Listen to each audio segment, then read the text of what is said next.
Le silence radio est inefficace pour reconquérir votre épouse. Si vous envisagez actuellement de reconquérir votre épouse en pratiquant le silence radio, écoutez attentivement cette vidéo, elle va vous aider parce qu'elle va vous éviter beaucoup de déceptions. Bonjour à tous, je m'appelle Tessa et je suis très heureuse de vous accueillir aujourd'hui sur ma chaîne. Ma mission, c'est d'aider les hommes mariés qui sont en instance de divorce à sauver leur mariage seuls, donc sans que leur femme participe, et rebâtir leur couple. D'ailleurs, j'ai fondé l'académie Connexion Originelle pour aider les hommes à atteindre cet objectif. Mais j'en parlerai plus en détail à la fin de cette vidéo pour tous ceux qui souhaiteraient rejoindre cette académie. Juste avant de commencer, n'oubliez pas de vous abonner parce que ça va vous permettre de recevoir la notification pour les prochaines vidéos que je posterai qui seront extrêmement stratégiques. Pourquoi le silence radio ne suffit pas? Le silence radio ne sauvera pas votre mariage malgré ce que vous pouvez entendre à gauche et à droite. Je sais que parfois vous pouvez entendre des conseils qui vous disent que le silence radio, c'est-à-dire ne pas contacter votre épouse pendant un certain temps, peut sauver votre mariage. Cependant, ces conseils ne prennent pas en compte la complexité des problèmes dans un mariage. Parce que les problèmes profonds et les tensions ne peuvent pas être réglés simplement en évitant la communication. Donc le silence radio ne traite pas la racine du problème. Attendre 30 jours ou plus sans prendre aucune mesure pour résoudre les problèmes ne peut pas être qualifié de stratégie constructive. Donc attendre délibérément pendant une période prolongée ne permet pas de régler les problèmes sous-jacents. Et ça peut même aggraver les choses parce que les ressentiments et les émotions s'amplifient avec le temps. Elle finira par penser qu'elle doit aller de l'avant avec sa vie, commencer de nouvelles activités, de nouvelles routines, parce que lorsqu'une personne est confrontée à un silence radio à une période où elle n'a pas de communication pendant une longue durée, elle peut même interpréter ça comme un signe de manque d'intérêt ou une décision mutuelle de se séparer. Donc, par conséquent, elle va décider d'aller de l'avant, elle va commencer de nouvelles routines et de nouvelles activités sans attendre le retour de l'autre. Il est plus probable que votre femme vous oublie. Parce que lorsqu'une personne est confrontée à un silence radio pendant une longue période et qu'il n'y a aucun effort pour résoudre les problèmes, elle peut se détacher émotionnellement. Donc les souvenirs positifs peuvent s'estomper avec le temps. Pensez au silence radio comme jouer à la loterie. Tout comme il y a des chances, bien que faibles, de gagner à la loterie, il y a certaines personnes qui pensent que le silence radio peut leur permettre de sauver leur mariage. Or, comme la loterie, les chances sont faibles parce que le silence radio, c'est une technique imprévisible et incertaine, ce qui veut dire que ça ne peut pas être qualifié de stratégie fiable. Parfois, le silence radio peut sembler être la cause de la réconciliation dans certains cas, mais c'est très souvent faux. Donc il faut vraiment regarder ça avec un aspect très critique. Le simple fait que le retour de votre épouse coïncide avec la période de silence radio ne signifie pas nécessairement que c'est le silence radio qui est la cause directe de la réconciliation. Il y a d'autres facteurs plus importants qui peuvent jouer un rôle plus important, comme par exemple la réflexion individuelle ou bien le temps qui a passé. Mais le silence radio peut jouer quand même un effet mineur parce qu'il crée un espace dans lequel les émotions se stabilisent et il crée aussi un espace pendant lequel vous pouvez réfléchir individuellement. Le silence radio dans l'arène du dating. Le silence radio s'avère bien plus efficace pendant la période de dating parce que les personnes ne se connaissent pas vraiment. Donc à ce stade, il y a une certaine incertitude et il y a surtout un manque de compréhension mutuelle profond. C'est à ce moment-là que le silence radio peut jouer un rôle différent. Puisque les deux personnes ne se connaissent pas encore, elles n'ont pas encore créé une base solide de connexion et de compréhension et de confiance, et donc le silence radio peut créer en réalité un effet d'anticipation. Le silence radio crée un sentiment de mystère. On ne sait pas ce que l'autre personne fait, on ne sait pas ce qu'elle pense et ça peut susciter de la curiosité et de l'intérêt. Et on ajoute une dimension intrigante à la relation naissante. On peut imaginer plein de choses positives sur cette personne et ressentir un désir accru parce que la seule fois où on l'a vue, elle s'est montrée sous son meilleur jour. Pendant la phase de dating, les interactions sont souvent limitées à des moments où les personnes sont dans un contexte favorable, donc elles se montrent sous leur meilleur jour. Et en absence de communication, l'esprit peut amplifier ces moments positifs. Donc l'autre personne peut imaginer que l'autre personne avec qui elle est en date est dans ces moments positifs tout le temps et donc ressentir un désir accru de passer plus de temps avec elle pour en savoir plus. En revanche, pour un mariage, les disputes, les moments difficiles, la colère, les ressentiments sont bien ancrés. Même si avec le temps, ces sentiments commencent à s'estomper, on continue quand même de les ressasser dans tous les sens. Le vécu partagé et les expériences accumulées rendent le silence radio moins susceptible de fonctionner. Le silence radio ne traite pas des disputes et des tensions qui se sont développées au fil des années. Donc les couples ont besoin de compréhension mutuelle et surtout de connexion pour recréer une stabilité et de la confiance.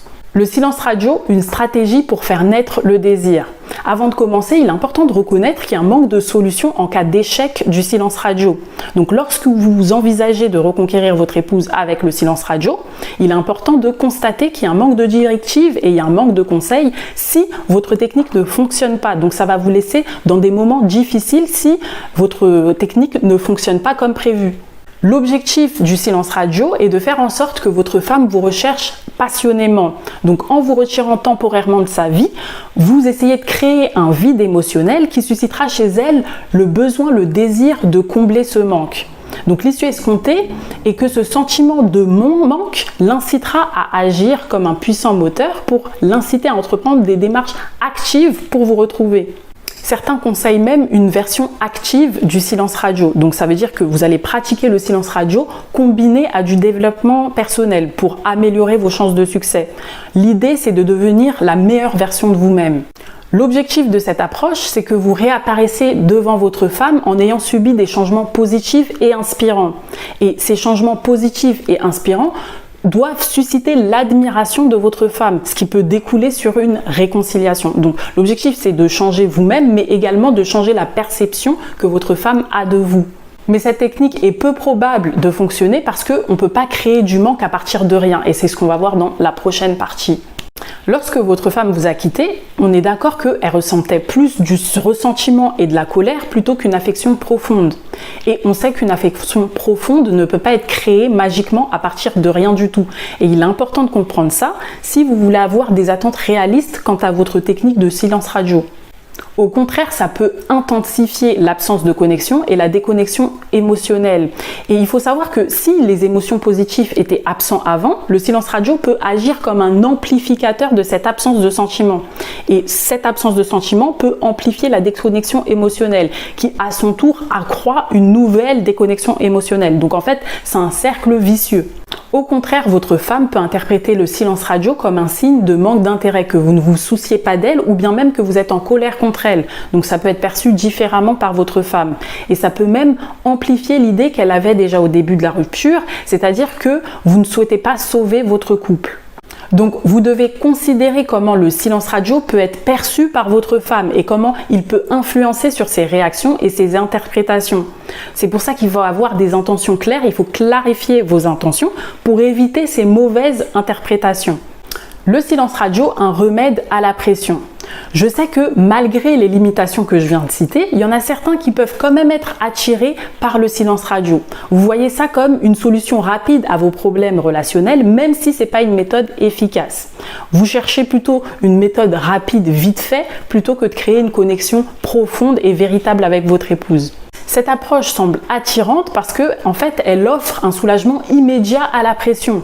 Plus de colère, plus de frustration, parce qu'il n'y a rien à faire, il n'y a plus de contact potentiel avec votre femme qui pourrait vous rejeter. Donc en fait, il n'y a aucun risque immédiat d'être rejeté par sa femme. Donc c'est une voie simple. Disparaître plutôt que de faire face à la réalité et d'explorer les réelles solutions. Mais le silence radio est également une tactique désespérée et le caractère désespéré du silence radio peut affecter la perception de la relation par votre femme. Ça peut créer des malentendus et des doutes quant à la solidité de votre couple. Il faut comprendre en fait que le silence radio repose sur l'espoir que votre femme revienne en rampant, déchargeant ainsi le travail sur elle. Donc c'est une tactique conçue pour créer une dynamique où la charge de travail est déportée sur la personne qui a pris l'initiative de rompre. Ça pourrait être perçu comme une offense par votre épouse. Elle pourrait se demander si vous pensez qu'elle a pris cette décision impulsivement, en remettant en cause sa maturité. Pourquoi devrait-elle être celle qui s'investit pour sauver la relation ? Vous pourriez sembler audacieux, alors que c'est vous qui avez contribué plus qu'activement aux problèmes qui ont conduit à la rupture. Elle a enduré la douleur de la situation, donc je vous le demande, pourquoi serait-ce à elle de tout réparer? Elle pourrait même vous considérer comme étant déconnecté de la réalité, un peu comme un élève qui est pris en faute par son professeur et qui, pour se justifier, pointe du doigt tous ses camarades. Il est essentiel de trouver des moyens actifs pour résoudre les problèmes et aussi retrouver une connexion émotionnelle. Et je sais que trouver le juste équilibre pour reconquérir votre femme sans exercer de pression émotionnelle et sans paraître désespéré, ça peut être un défi complexe. Si vous exercez une pression émotionnelle sur votre femme, ça peut engendrer de la résistance ou pire, l'éloigner davantage. La pression émotionnelle peut faire ressentir à votre femme qu'elle est poussée dans une direction qu'elle ne souhaite pas prendre. Et trouver le bon moyen d'aborder la situation demande une approche approfondie, réfléchie. Ça nécessite de prendre en compte les besoins émotionnels de votre femme tout en prenant en compte vos propres besoins. Donc c'est un processus complexe qui demande de la patience mais aussi de la perspicacité. La bonne utilisation du silence radio. Donc pratiquer quand même le silence radio pendant un week-end prolongé de 3 ou 4 jours peut vraiment quand même changer comment on se sent. Ça peut aider à transformer les émotions négatives, comme par exemple la culpabilité ou la colère, en une compréhension beaucoup plus douce envers votre femme. Premièrement, parce que après la demande de divorce faite par votre femme, vous avez peut-être ressenti un sentiment d'injustice ou pensé que vous avez peut-être fait quelque chose de mal. Donc le silence radio peut aider à calmer ces émotions. Deuxièmement, juste après la séparation, il est possible que vous ayez eu des discussions énervées, échauffées. Et donc, si vous choisissez le silence radio, vous évitez également toutes ces disputes. Et qui dit moins de disputes, dit moins de colère. Donc, vous allez vous calmer plus facilement. Troisièmement, le silence radio permet de prendre le temps de penser à soi-même. Donc on peut prendre le temps de penser à pourquoi on ressent certaines émotions, pourquoi on ressent de la culpabilité, pourquoi on ressent de la colère, et donc nous calmer. Et mieux on va accepter nos émotions et les comprendre, mieux on va comprendre les émotions de notre épouse. Quatrièmement, suite à une demande de divorce, il y a des risques de réagir impulsivement, donc de dire ou faire des choses que vous pourriez regretter plus tard. Mais si vous choisissez le silence radio, vous ne répondez pas immédiatement, donc ça évite d'empirer les choses et ça laisse la place pour prendre le temps de se calmer et parler calmement un peu plus tard. Cela vous donne la chance de vous reconnecter en fait à vous-même. Vous laissez de côté les choses qui vous distraient chaque jour et les moments stressants et être seul de cette manière vous aide à oublier toutes les pressions extérieures, ce qui rend la réflexion beaucoup plus profonde et aussi diminue le stress. Être isolé dans la nature peut avoir un effet calmant. Loin de l'agitation de la ville, le calme des montagnes, la beauté de la nature, tout ça peut avoir un effet magique sur votre esprit. Donc l'air frais, le bruit des feuilles, les vues paisibles, tout ça peut vous aider à gérer vos émotions. Ça vous laisse de l'espace pour gérer vos sentiments, donc la colère et la culpabilité. Le silence radio, c'est très important pour sortir de la dead zone. Et ce que j'appelle la dead zone, c'est la période où vos émotions sont un peu chaotiques. C'est cette période où vous êtes vraiment fragile émotionnellement parlant. Vous êtes dépité par tout ce que votre femme fait ou dit. Or, si vous voulez récupérer votre femme, il va falloir apprendre à gérer vos émotions. Pensez à un manège. Si à chaque fois que votre femme dit quelque chose ou fait quelque chose, vous êtes toujours secoué, vos émotions sont secouées, vous allez vite être déçu et désespéré et vous allez vite abandonner. J'espère que cette analyse du silence radio vous aura été très utile et maintenant je vais vous présenter rapidement l'académie connexion originelle. Donc moi ce que je fais c'est que j'utilise la connexion émotionnelle pour rétablir le contact avec votre femme et rebâtir votre couple. Peu importe la difficulté de la situation, peu importe que votre femme soit partie avec un autre homme, que votre femme vous déteste, que votre femme vous a bloqué sur tous les réseaux sociaux, peu importe la situation. Le plan d'intervention que j'ai développé, il a été créé pour régler les situations les plus désespérées parce que j'ai constaté que même les méthodes traditionnelles n'ont pas fonctionné. Donc la thérapie de couple, les consultations chez un psychologue ou peut-être même aller chez le prêtre. Ma méthode, elle est pragmatique mais simple. Et quand je dis simple, c'est conceptuellement. Donc ce qui veut dire que c'est simple à comprendre, mais il y aura quand même un effort continu à fournir. Donc le constat est simple, c'est la déconnexion qui a engendré cette ambiance pesante dans le couple, où même les sujets les plus simples deviennent compliqués à aborder. Tout devient source de conflit et les tentatives de résolution sont ardues. Donc les barrières se dressent à un tel point où la communication devient impossible. Pourquoi? Parce qu'on n'a plus confiance pour se confier. Et c'est le serpent qui se mord la queue, puisque si on ne se confie pas, il n'y a aucun moyen de résoudre les problèmes. Et mon approche, l'approche de connexion originelle, est simple. On revient aux sources. Ce qui vous a éloigné va vous réunir. Donc il n'y a pas de solution innovante, extravagante, non. Le retour aux sources, les fondamentaux. Donc ce programme s'adresse aux hommes mariés en instance de divorce, mais les autres hommes aussi peuvent participer. Donc c'est-à-dire que si vous n'êtes pas marié, vous êtes célibataire, vous pouvez quand même participer au programme sous condition. La condition, c'est que cette rupture doit être issue d'une relation longue, parce que je veux que le groupe soit qualitatif, que les interactions du groupe soient qualitatives. Donc il faut que les expériences soient partagées. Et dans ce cas-là, ça sera source d'inspiration pour vous et de motivation. Le processus pour rejoindre le programme est simple. Vous cliquez sur le lien en barre de description de la vidéo. Une page va s'ouvrir. Il faudra sélectionner une date et une heure de rendez-vous, puis remplir un questionnaire et valider un rendez-vous téléphonique avec moi. Pendant ce rendez-vous, on va discuter en détail de votre situation et voir si le programme répond à vos besoins. Je vous remercie d'avoir regardé cette vidéo jusqu'à la fin. N'hésitez surtout pas à me poser vos questions en commentaire. J'y répondrai avec plaisir et je vous dis à très vite.